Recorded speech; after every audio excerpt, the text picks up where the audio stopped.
มันบ่คือของส่วนตัวเนาะ มันคือบ้านส่วนโตว ก็เลยตัดสินใจเอาเมื่อส่งเพิ่น ตอนแรกเอามาแต่ใส่ตะกี้สำลิดมา แต่ได้ อ๋อมาใส่พุ่นเนาะ แม่ อืมเลยถ้าในหมดเป็นเห็นยัง เพิ่นเฮ็ดหยังอยู่เฮ็ดเฮ็ดหยัง ยังมีใครสัมผัสมันบอก ยังหากันมาฮอดไผก็หากันมาฮอดคือกัน อืม ข่อยก็หากับเขามาบางใดนี่ จะอยู่ใช้ กับเขามากับบ่จอยก็เห็นเบาลิจะได้เบาลิที่สัมภาษณ์ก่อนเพราะว่าเพิ่นมาก่อนเด้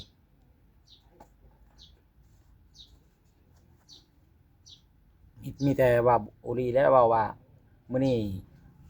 คือว่าเป็นชายเช็ดหาข่อยแต่เช้าว่ามีเรื่องด่วนกับเอ้ยหมดอาจอยว่าซั่นเพิ่นว่ามาก่อนนะ เนาะก็คือเรื่องเอาเห็ดคลิปออกไปนั่นแหละเห็ดคลิปไปเมื่อวานนี่แหละตอนแรงตอนค่ำแหละพี่น้องเนาะก็โทรลมกันกับทางเฟมุดเนาะก็ฮู้ว่าพ่อจอยเพิ่นได้ยินนำหรือบ่เมื่อวานนี้ได้ลมกันแต่ฮู้อยู่บ่พ่อจอย อยู่กันบ่ ฮู้อยู่บ่ เนาะก็นั่งอยู่เนาะบ้าน นั่งอยู่เนาะบ่ฮู้เนาะ บ่ฮู้จักหยังเจ้าน่ะ เพิ่นบ่ได้เล่าให้ฟังบ่จ้ะ เราเพิ่นว่าเราอยู่แบบไทยอันนั้นเพิ่นว่าสิใช้ในร้าน อืมเบอร์โทรมันยังเบอร์โทรร้านมันยังเงินเฟซบ่โทรปกติโทรหากันแต่เก่า อืมถ้าเอาโอนเงินไม่ยังกัน มีหลายคนมาใช่น่ะ อ่ะเด็กเห็นคุยกับเอามาวันนี้มีคนโผล่มาแต่ทางไหนน่ะเอาเลยตกใจแท้แน่นี่น่ะ สบายดีเด้อสบายดี โดยสบายดี สบายดีเราก็มาให้ มาแต่ทางไหนอีนี่น่ะ สบายดีแต่อยากได้เงินโดดมันก็บ่ได้แล้วแบบ เนาะข่อยก็อยากสบายดีกันแน่เนาะเอ้าว้าวเลยสบายดีอยากได้เงินโลดเลยพี่น้องเอ้ยอุกใจแท้ข่อยนี่บ่าวอุลิสบายดีอยากได้เงินโลดเนาะข่อยบ่ได้ให้แล้วเจ้าสบายดีก็ดี ครับผม โอ้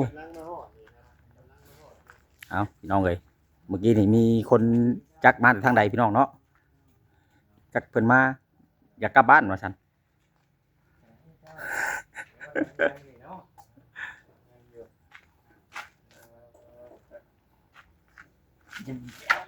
ขอว่างนี้ โอ้ยมันบ่คือ พ่อจอยที่แห้งเนาะพ่อจอย ถึง ชาแนล ใครก็ยังจับเอา ใครว่างก็บ่ได้ตั้งเอาไปก็ได้ ให้พ่อแผนมานำเจ้าสองคน เห็น กิน นะ นี่ พ่อ นะ จอยก้นดินไปใส่กัน พ่อน้องแผน เอ๊ะ ให้มานำเจ้าสองคนกินนี่ข่อยออกไปรถสบายดีรถเพิ่นว่าคันว่าอยากสบายดีก็เอาเงินมาว่าซั่นข่อยปุ๊บมา ไห้ บ่ฮู้คือกัน มาจะใช้ บ่ฮู้เมื่อกี้นี่คือเห็นเจ้าเข้ามาแล้วก็เพิ่นเข้ามานำเจ้านะ หลีกเอาหลีกเอาเดี๋ยวหลีกเอากัน โดยโดยสบายดีเอาเงินมาบ่เวียง โอ้ยที่ไหนคนเฮามันบ่คือกันนะพี่น้องอันนี้ได้ แม่น จังว่าเบิ่งคนกับโมเมนต์ท่านได้ท่านให้มันเป็นไปบ่ได้พี่น้องเงินคำท่านได้ท่านให้มันอันนั้นเนาะ ๆคันซั่นข่อยกับบ่าวจอย Channel ได้สิไปหาเลาะสบายดีเบิดมื้อเด้อข่อยคันได้เงินนะ ไล่เหตุผลโพดมาขอ เนาะ โดเนาะ แม่นๆ ยังบ่ฮู้จักคนซื้อคนเสียงเนาะนะ พอแล้ว เอ้า แต่ว่ามาโตกันอีกเนาะพี่น้องเนาะกำลังคุยกับทางไอ้จอยเพิ่นว่าฮอดทีเรื่องว่าถ้าว่าเอาโอนเงินโอนคำส่งคืนทางเงิน หลานบ่ ทางร้านเนาะมีชุมเจ้าคุยกันทั้งกับเพิ่นทางเฟซบ่กับทางเบอร์ทางเพจบ่ ทาง Facebook อ๋อสมมุติว่าเฮาโอนเงินส่งคืนเพิ่นนี่เอาเพิ่นเอาแบบไรเป็นเงินกี่เงินบาท เจ้าเป็นเงินบาท เงินบาทบ่ต้องออกไปเอิ้นอยู่ห้านนี่ได้เนาะทางออกนี่ได้เนาะพี่น้องไงเนาะออกไปโอนอยู่ห้านทางออกนี่แล้วก็ เอาหยัง เอ้าจกกันซะ ยันว่าแนวกิน มีหยัง เฮ้ บัด ยอย่าดอกกัน มีจบ แล้ว ได้ บ่แม่นว่าหยอกได้ยันกูกวกคือว่ายันว่าขนมกันนี่ดอก เนาะก็คือว่ามื้อนี้ทางเงินเดมุดเพิ่นก็ได้โทร นี่แท้มาจ่อย โอ้ลมกับทางบ่เวียงคือเมื่อวานนี่แหละพี่น้องก็ได้เฮ็ดคลิปว่าจะคืนเงินล้านเนาะเพียงเนาะจะคืนเงินล้านแล้วก็ให้เฮามาเฮ็ดคลิปออกให้เบิ่งแหน่แล้วก็มาสัมภาษณ์ให้เบิ่งแหน่พี่น้องเนาะว่าจะให้ FC เด็กผู้รักผู้ใหญ่ผู้เพิ่นยังติดตามอยู่เพราะว่าเพิ่นตอนนั้นเพิ่นก็ผิดหวังเนาะเพิ่นผิดหวังที่ว่าเฮาทางบ่ลาวเพิ่นได้เข้าไปใช้เงินใช้คำแล้วบัดบัดแล้วเงินคำมันยังบ่ฮอดนะคือว่าประเด็นของเรื่องของเรื่องนี่ทางอาจอยนี่คุยกับหลานแล้วเนาะคุยกับหลานแล้วแล้วก็ในเรื่องเงินนี่เลยเอาไปซื้อข้าวก้อน2ซอบข้าวมันก็กระสอบหนึงก็พันปลายแล้วเนาะเงินมาเงิน 2,000 แต่ว่ากับเงินที่เดือเนาะเงินเดือซื้ออยู่ซื้อกินนั่นแหละเนาะทางอาจอยเนาะมาซื้อข้าวมันได้ไล่2ซอบพี่น้อง FC บางคนเพิ่นก็เม้นเข้ามาอยู่เงิน 2,000 คือสิได้ข้าว2ซอบบ่ยังเก็บคลิปว่าข้าว2ซอบเก็บเนาะเพราะว่ามันก็มีเงินส่วนต่างอีกพี่น้องเนาะเพิ่นตื่มใส่มันจังได้ข้าวฮอด2ซอบนะก็ซื้อไว้เบิดเพราะว่าช่วงนั้นน่ะบ่ได้เฮ็ดเวียกเฮ็ดงานก็คิดว่าจะมาอยู่บ้านนั้นจะมาอยู่บ้านนุ่นสันนั้นอยู่เรือนน้องตุ๊กนั้นเพราะว่าบ่ได้เฮ็ดเวียกเฮ็ดงานเนี่ยเฮามีข้าวแล้วเฮากับข้าวกับน้ำนี่คือชุมละไปแต่ละมื้อนั่นแหละพี่น้องเนาะไปขุดกับปูกับแป้งเนาะกับข้าวขุดกับปูขุดนั่นขุดนี่ฮะใช้นุกยิงหนูไปแบบนี้นะพี่น้องมาเลยแบบบ่ได้ชื่อเขาเฮามีแต่กับเอาเองแบบนี้นะเพิ่นก็เลยนิ่นเขาบางคนว่าโอ้บ่เคยชื่อเขาคือชื่อลายแท้แม่นอยู่ผู้เพิ่นมีเพิ่นก็เว้าไล่พี่น้องสิ่งที่เฮาจำเป็นนี่ผู้เฮาบ่ได้เฮ็ดให้เฮ็ดหน้านี่คิดใช้แต่เขาในแต่ละมื้อเนาะทางไอ้จอยคิดใช้แต่เขาให้พี่น้องเนาะก็มื้อนี้แหละจังสิได้โทรเข้ามาบ่เวียงก็ได้อันบอกทีมงานหลายคนมันจังสิได้ชัดเจนนั่นเด้ เป็นพยานหลักฐานบ่ เป็นพยานหลักฐานนะมันจังสิฮู้นำกันเนาะจังหน่อยสิว่ามานั่นผู้เดียวบัดบ่นะ เดี๋ยวมันสิบ่จบอีกบ่ แม่น บ่มีไผหาผู้หลายคนเนาะ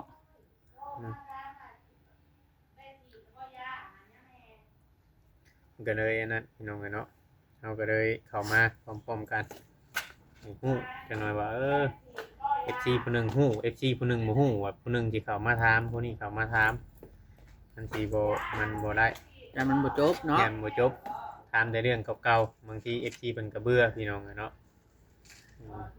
แต่ว่าเรื่องงานนี่ยังบ่ได้เนาะไอ้จอยงานนี่ยังบ่ได้เนาะ วีโวเข้ามาบุกบ้านของชาวเอ้ยมุดอาจอยบัดนี้ เรื่องงานเรื่องการนี่ยังบ่ได้พี่น้องเนาะแต่ว่าก็เลยคิดวางแผนกันนี่แหละพี่น้องเนาะคือทั้งอันเฮาก็ได้ยินเพิ่นเว้าเมื่อวานนี่ก็ว่าแทนเงินนี่ยังบ่จุก็คือว่าเนี่ยได้พี่น้องเนาะแล้วก็ยังสิได้คุยกับทางไอ้มนต์อีกเทื่อนึงเนาะมันขาดจำใดหรือว่าพอจำใดจุบบ่คือบ่จุบข่อยสิถามจ้ะเงินได้เท่าไรเงิน ล้านหนึ่ง เงินด้านหนึง1,100มันเท่าไร 1,600,000ปลาย ตกอยู่ล้าน3พุ่นได้เนาะ แม่นล้าน3ล้าน6 3ปลาย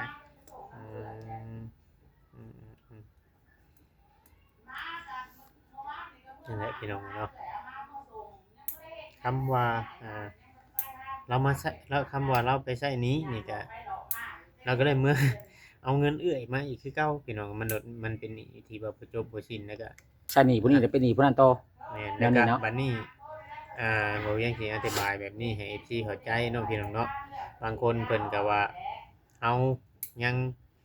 มาระรับระล่วงในเรื่องเงินคำหรือว่าหนี้สินเพิ่นเกินไปหั้นนะพี่น้องแบบว่า อันนี้ก็สิอธิบายให้เพิ่นฟังตื่มแบบว่านี่คือว่าทางผู้รักผู้ใหญ่เพิ่นเคลียร์ให้จบแล้วบัดนี้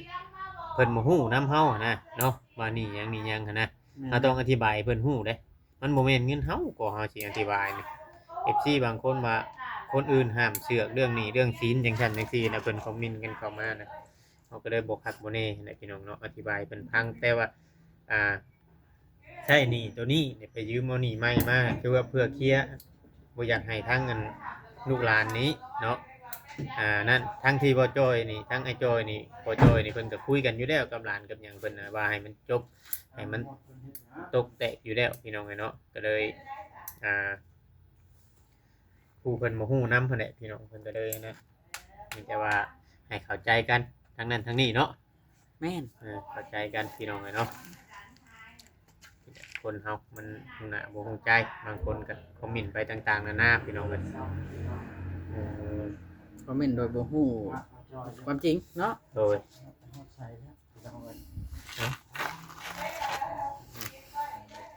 สบายดีเด้อทางบ่จอยสบายดีทางกล้องบ่วัดเพิ่น สัมภาษณ์ไปฮอดชัยแล้วเนี่ย ก็คือว่าวันนี้ที่ว่านัดกันมาก็คือว่าอยากให้จบในเรื่องนี้เรื่องศีลแต่เอาสิบ่ได้ถามเด้บัดนี้ต่อไปนะสิบ่ได้ถามได้ฉะนั้นเราจะไปยืมของไผมาก็ให้ชุดเด้วแล้วบัดนี้เฮาบ่เกี่ยวกันกับชุมเฮาเด้อบัดนี้เด้อเอาเพราะว่าเฮาสิถามเฉพาะค่านี่ค่าชุมเฮาไปอัน น้องตุ๊กยังบ่ ไปใช้ไปหยังอยู่ในห้องหมอพุทธ นี่คนละส่วน นี่คนนั้น บัดนี้คันว่าเราไปยืมเป็นของเอื้อยของหยังเล่าก็แม่น ได้แต่เรา แล้ ตัว วนี้ แต่ เรา ทาง ครับ อาจอย เราหาผิดชอบเราหรอกอันนี้นะนี่คือมากับสิโบพอเขามายุ่งแล้วก็บอกก้าวกายมีแต่ว่าให้ FC เข้าใจเนาะพี่เนาะก็เอากับมีเวียกทางอื่นอยู่ได้มื้อนี้เนาะมีหลายเรื่องอยู่สิคุยนำคือว่ามื้อนี้บ่ได้ไปใช้แล้วว่ามื้อบ่ได้ไปใช้เนาะบ่ได้ไปใช้พี่น้องเนาะก็สมมุติอันนี้บ่เวียงตั้งคำถามขึ้นมาเด้อ FC คำเว้าเรื่องตั้งคำถามนี่ FC นี่เพิ่น บ่เวียงนี่มีแต่คำถามตลอดฮะบ่มีเป็นจริงเป็นจังสมมุติว่าเนาะผู้รักผู้ใหญ่เพิ่นให้ค่าให้ขายอดีเจ้าไปนำเมียได้อยู่บ่ค้าขายได้อยู่บ่เสื้อผ้ามีหยังได้อยู่เนาะ ต้องเป็นปากเป็นเว้าได้ ต้องเป็นปากเป็นเว้าได้เฮ็ดจุลูจิดีอยู่บ่ได้ได้บ่ได้อายแต่ว่าชูได้เนาะพอหมุนน่ะหมุนเนาะ เจ้าสิว่าได้ เจ้าต้องอันนี้บ่เวียงกับบ่แม่นว่าที่อันบอกสอนทางผู้ใหญ่ดอกเนาะเฮาก็เว้าตามคำผู้รักผู้ใหญ่เพิ่นแนะนำเฮามาอีกเทื่อนึงพี่น้องเนาะจักหน่อยสิว่าโอ้เด็กน้อยสอนผู้ใหญ่มันบ่คือเพิ่นว่าเฮาเป็นผู้ชายได้หนึ่งมาก็เป็นคำเว้าพุ่นน่ะครอบครัวก็ว่าแม่นเนาะเฮาเป็นครัวนี่เฮาก็ต้องเก่งคือกันบ่แม่นแต่ว่าให้เมียเก่งผู้เดียวเนาะต้องเก่งต้องสู้ต้องพาบ่แม่นว่าเฮาสิอันถ้าแต่เมียพาย่างจังย่างเด้เมียหยุดก็หยุดบ่ได้เด้ต้องไปนํกันต้องสู้ไปนํกันมันจังสิอยู่รอดเฮามันบ่นั่นน่ะฉันน่ะอยู่บ่รอด แม่นบ่บาจอยชาแนล เป็นงาน ต้องช่วยกันสู่นะเนาะ โดย เพิ่นสู่เจ้าสู่เพิ่นเก็บข่อยเก็บ อันนี้ก็คือว่าคะแนนพี่น้องเนาะคลิปนี้บ่เวียงสิจบไปก่อนเด้อทีมงานสัมภาษณ์เพิ่นก่อนเด้อในคลิปหน้าจังกันนะบ่เวียงสิขอจบก่อนคลิปนี้สบายดีเด้อทางนี้จ้ะ ขอจบคลิปก่อน บ๊ายบายสัมภาษณ์พระ เอ้าเราชัก ก็ เห็น ชัก ลม ให้ตั้งต่ำนะแต่ผลลายนาทีแล้วเนาะคือให้มันยกหนียกซีน เราเรื่องนี้สิเนาะ เอาเรื่องนี้เรื่องชีพี่น้องเนาะให้บ่สัมภาษณ์ไปสัมภาษณ์ต่อ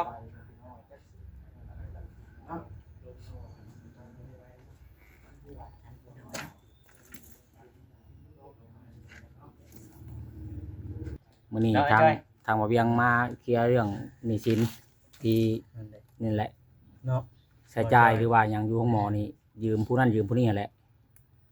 สรุป จบให้มันแล้วในคลิปนี้ว่า เงิ ซั่น เป็นเงินน้องแต่ได้ยืมเนาะแม่นบ่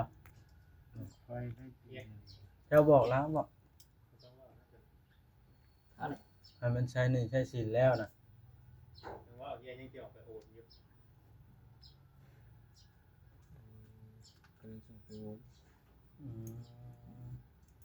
บ่เวียงมาเคลียร์หนี้ให้มันจบมื้อนี้ต่อไปแล้วบ่ให้เว้าเรื่องหนี้แม่นในส่วนที่ คือจบในมื้อ ทาง นี้ กัน ว่าซั่นซะ คุมเฮารับรู้นะ นั่นแหละจะว่านะ เวียงเขามาเคลียร์มื้อนี้เนาะ แม่น จบแล้วก็ดีเนาะบ่ให้มันเป็นดราม่าขึ้นอีก แม่น ว่าทางนั้นก็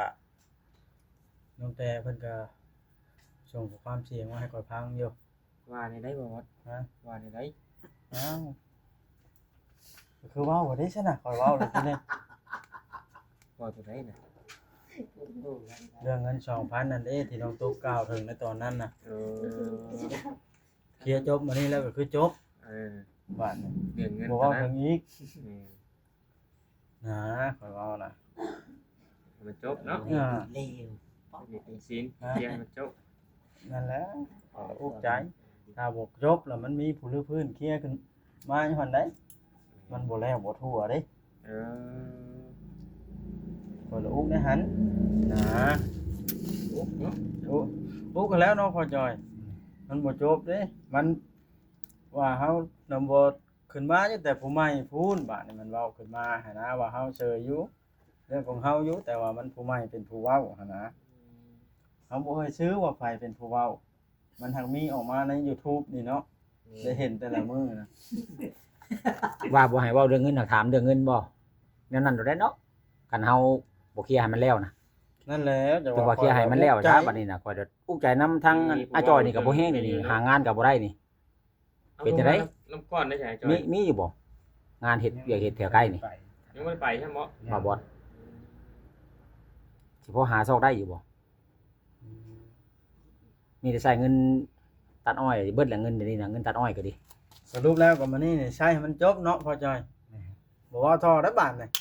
ครับพี่น้องเอ้ยคลิปนี้สิได้จบซ้ำนี้แล้ว จบเลย อย่าพาจบนะว่าบอส ก็ได้ เอ้าพี่น้องเอ้ย จบเรื่องเงิน มื้อนี้คือว่า